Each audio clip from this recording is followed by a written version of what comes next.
Welcome to the German History and Politics YouTube channel.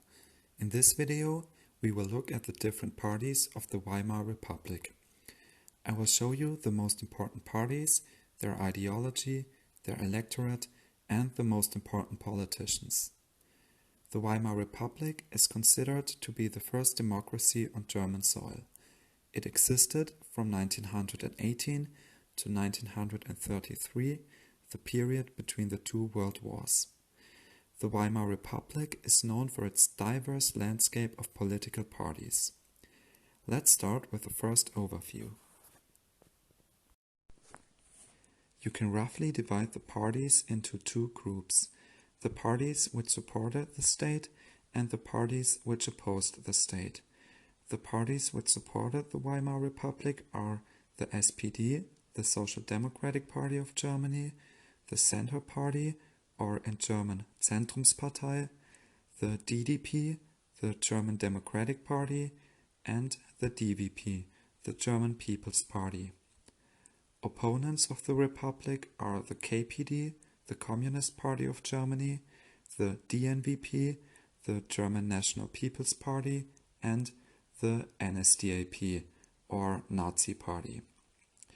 Let's have a more detailed look at these parties. The Social Democratic Party is a left-wing workers' party with social democratic policies.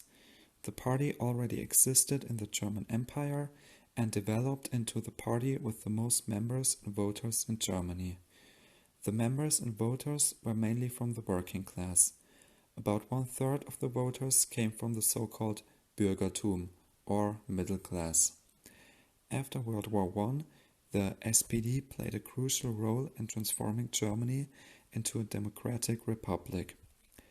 The SPD was the leading party in the first years of the Weimar Republic and shaped the state during that time. The first president of the Weimar Republic, the so-called Reichspräsident, was the German SPD politician Friedrich Ebert, and the first chancellor was also an SPD politician, Philipp Scheidemann. The SPD defended the Republic against left forces which preferred a revolution following the Russian example and right forces which wanted to restore the monarchy. The Center Party was the party of political Catholicism. Therefore, the voters were mainly Christians from all classes. The Center Party can be considered as a stabilizing and compensating factor. The party participated in all coalition governments from 1919 until 1932 and had almost constant voting results. Important politicians were, for example, Matthias Erzberger or Wilhelm Marx.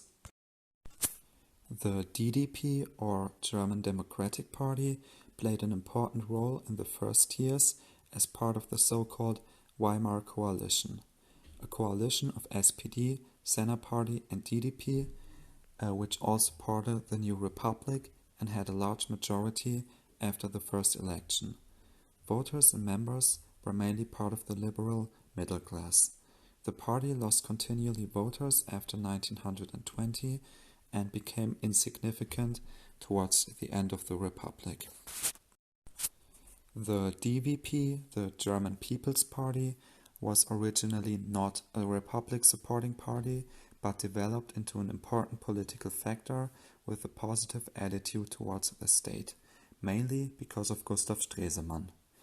The ideology can be described as national liberalism, and members and voters were the property-owning middle class, academics and business owners. Gustav Stresemann, who was Chancellor and even more importantly Foreign Minister of the Weimar Republic, was the most important politician of the DVP. After his death in 1929, the party lost its importance. Now we come to the party which opposed the Weimar Republic. The goal of the Communist Party was communism, or rather socialism, following the Russian example. They preferred a council republic to parliamentary democracy and tried to reach their goals with the revolution. The voters were mainly working class members and unemployed persons. In the picture you can see Rosa Luxemburg, who was one of the founders of the KPD. In the first years, the party started and participated in uprisings like the Spartakist uprising or the Ruhr uprisings. After the first years, the party was completely Bolshevized and depended on Moscow. The DNVP, or German National People's Party, was a right-wing coalition of different conservative forces. The party fought against the state and wanted to restore monarchy. The party was supported by industrialists, agrarians, and nobles. The last opposing party is the NSDAP, or Nazi Party. The NSDAP rejected democracy in a radical way and established a totalitarian system with Adolf Hitler as leader. The ideology was anti-Semitic, anti-Bolshevist, and focused on an ethnic community. Voters and members came from all classes. The party gained supporters during the Great Depression in 1929 and became the strongest party towards the end of the Weimar Republic.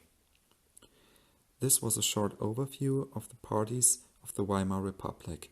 Obviously, there's much more to say about these parties and their role. Please let me know in the comments which topics you want to know more about so I can include them in my next videos. This was my very first YouTube video and I'm very grateful for any kind of feedback. If you like the video, please subscribe to the German History and Politics YouTube channel and give me a thumbs up. Thanks for watching and see you again in the next video.